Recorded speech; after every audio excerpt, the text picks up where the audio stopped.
Bonjour et bienvenue dans cette vidéo dédiée à la section la plus redoutée, mais la plus stratégique de votre business plan, les finances.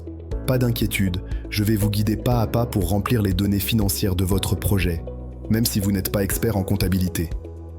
Étape 1. Accès à la section Données annuelles. Depuis la section Finances, cliquez sur le bouton Créer les données financières. Vous êtes redirigé vers l'application Finance pour la saisie de vos données. Vous arrivez sur une page avec 3 colonnes représentant chacune les données des années passées, actuelles et prochaines.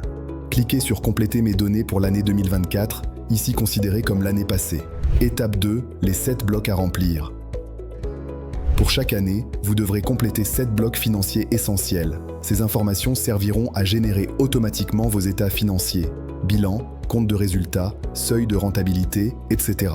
Étape 3, bloc 1, capitaux propres. Cliquez sur Capitaux propres. Ajoutez vos différentes sources de financement en cliquant sur Ajouter une source de capital. Indiquez A. Le nom de la source. B. Le montant. C. La date d'ajout.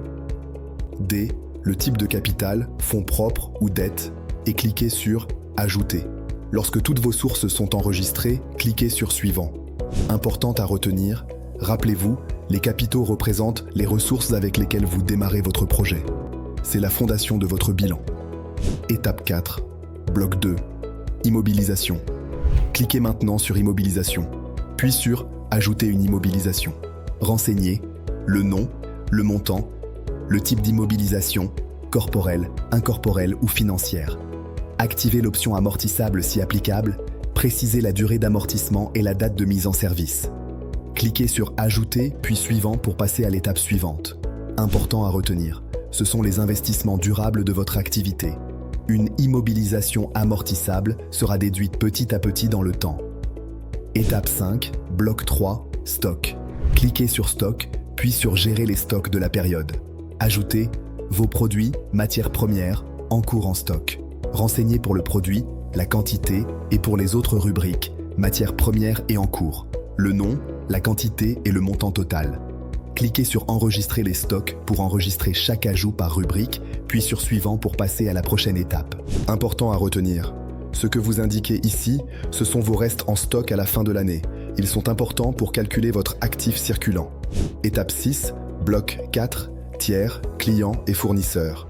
Dans la section tiers, ajoutez les créances clients à recevoir et les dettes fournisseurs à payer. Pour chaque entrée, renseignez le nom du tiers, le client ou le fournisseur, le montant, le type, créance ou dette. Vous avez terminé, cliquez sur Suivant. Étape 7, bloc 5, trésorerie. Si vous aviez démarré l'année avec un certain montant en caisse ou en banque, indiquez-le dans le champ solde initial, 2024. Cela permettra de calculer automatiquement votre solde final annuel de votre trésorerie. Dans le tableau Données mensuelles, saisissez manuellement vos entrées et dépenses pour chaque mois. Une fois toutes les informations remplies, cliquez sur le bouton Enregistrer.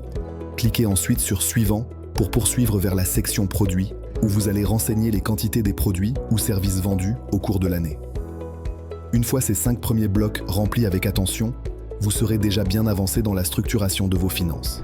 Dans la prochaine vidéo, nous verrons comment finaliser les blocs produits et charges et visualiser les données des tableaux financiers générés.